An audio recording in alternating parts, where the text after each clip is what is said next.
इस समय हो रहा है 4 बज रहा है और हम लोग उठे हैं कुछ खाने पीने के लिए। और यहाँ पर हम लोग का जो खाना है यही फल फ्रूट और साबूदाना है। तो यहाँ पर हम लोगों ने पूजा स्टार्ट कर दिया है क्योंकि 2 बजे से पहले पूजा करना था। तो हम लोग पूजा कर रहे हैं। मैं हूँ, मम्मी है और स्नेहा है। तो तीनों लोग तैयार होकर 2 बजने मतलब 1:30 बज रहा है और जल्दी जल्दी हम लोग पूजा कर रहे हैं। तो यहाँ पर हमने अच्छे तरह से तैयार हो गए हम लोग।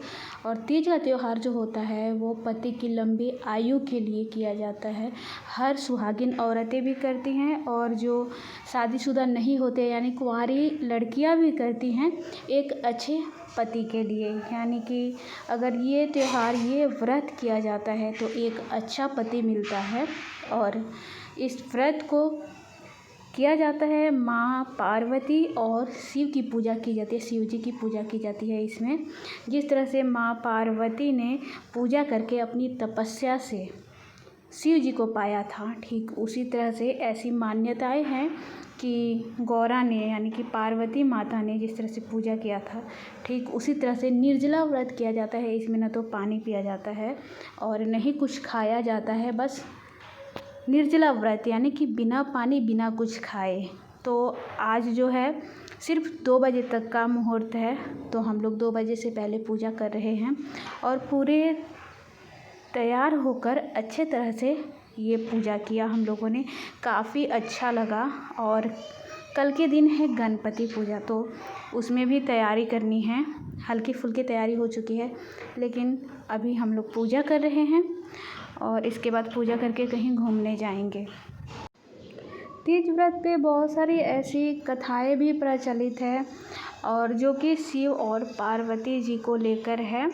तो हमने इस त्यौहार को किया है, इस पर्व को किया है और अच्छी तरह से किया है। जबकि इससे पहले जो मैंने तीज का त्यौहार किया था उसमें भी अच्छी तरह से किया था, लेकिन उसके पहले यानी 2020 में जब हुआ था तीज का त्यौहार उसमें मैंने नहीं किया था, मेरे हस्बैंड ने किया था।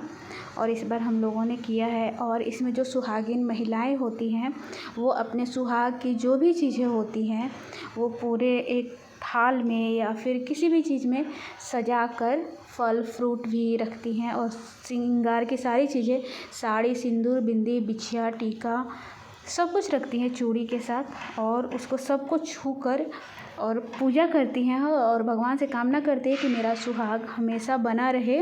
और इसमें एक चीज़ होता है जिसे बुक्का बोला जाता है गांव में, जो कि चावल को भूज के, गांव में भूजा भी बोला जाता है उसको, भूज के और उसको पीस दिया जाता है और उसमें चीनी मिलाया जाता है। और इस त्यौहार में मेन प्रसाद वही होता है और इस प्रसाद को खाकर ही सुबह जो व्रती लोग होते हैं तो सुबह में खाकर ही इस त्यौहार को, इस पर्व को तोड़ा जाएगा। तो हम लोगों ने भी किया, अच्छे से किया, लेकिन मम्मी के लिए थोड़ा कठिन हो गया क्योंकि मम्मी का आज भी पर्व हो गया और कल भी हो जाएगा, यानी कि गणपति जी आएंगे तो मम्मी गणपति पे भी पूजा करेंगी। तो इस तरह से हम लोगों ने बहुत ही अच्छी तरीके से भगवान शिव और माँ पार्वती का पूजन किया और अच्छी तरह से हमारा पर्व जो था, हमारा त्यौहार जो था अच्छी तरह से सफल रहा।